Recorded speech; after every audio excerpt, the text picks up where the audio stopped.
آج سے قریباً 1.5 دہائی پہلے ہواؤں پر تیرتی ایک آواز ہمارے پہاڑوں پر چاندنی کی طرح اتری.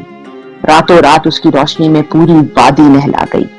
لوگوں کی آنکھیں اس کی روشنی سے دمک اٹھتی تھی. ان لوگوں پر ذکر آتا ان پر انگلیاں دبا کر پلکوں سے لگائی جاتی. ٹمٹماتی آنکھوں، پھرتے جذبات سے دہتے گالوں کے ساتھ عورتیں کلائیوں سے تلائی زیور اتار سفید چادروں پر ڈھیر کر دی جاتی. پڑیل جوانوں نے جوانیاں دان کرنے کی قسمیں کھائیں. بزرگوں نے پیری میں اپنا مال و متاع لٹا دیا اللہ کی رضا کی خاطر. ایک دن علم ہوا وہ روشنی اتنی خیرہ کو نسلیے تھی کہ فریب کے خد و خال ڈھکے رہے. انڈیائی آنکھوں کے سامنے رچنے والا کھیل تب واضح ہوا جب اندھیرے کے سوداگر اپنے جبے اتار کر میدان میں اترے.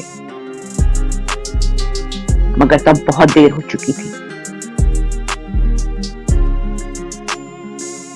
اب سامنے آگ اور خون کا دریا تھا اور آبلا پائی کا ایک لمبا سفر درپیش.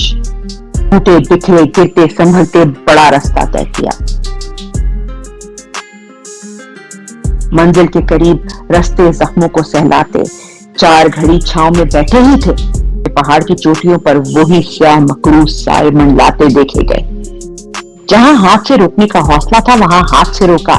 جب اختیار چھن گیا زبان سے روکا. مگر جس افریت کی جڑوں کو آپ کے اپنوں کے ہاتھ دوام دے رہے ہو اس سے لڑنے کے لیے صرف حوصلہ کافی نہیں ہوتا، حکمت بھی چاہیے ہوتی ہے. مسئلہ درپیش ایک آکٹوپس ہے کہ جس نے سر پر بیٹھ کر آنکھیں ڈھانپتی ہیں، سوچنے سمجھنے کی صلاحیت کو اپنے وزن تلے دبا دیا ہے اور ساتھ ہی ہاتھوں پیروں سے لپٹ کر انہیں ناکارہ بنا رہا ہے. جو دکھ رہا ہے محض وہی تصویر نہیں، جو پسے پردہ ہیں وہ حقیقتیں ہیں. اپنے گھنونے پن میں فقید المثل ہیں. مگر جب حصیں بحال ہوں گی پلوں کے نیچے سے پانی بہہ چکا ہوگا اور آپ مفلوج اسی آبلا پائی کے سفر میں ہوں گے.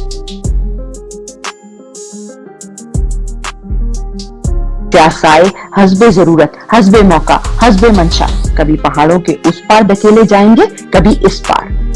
کبھی اپنی روشنی سے آنکھیں خیرہ کریں گے تو کبھی اپنی آگ سے جسم راکھ.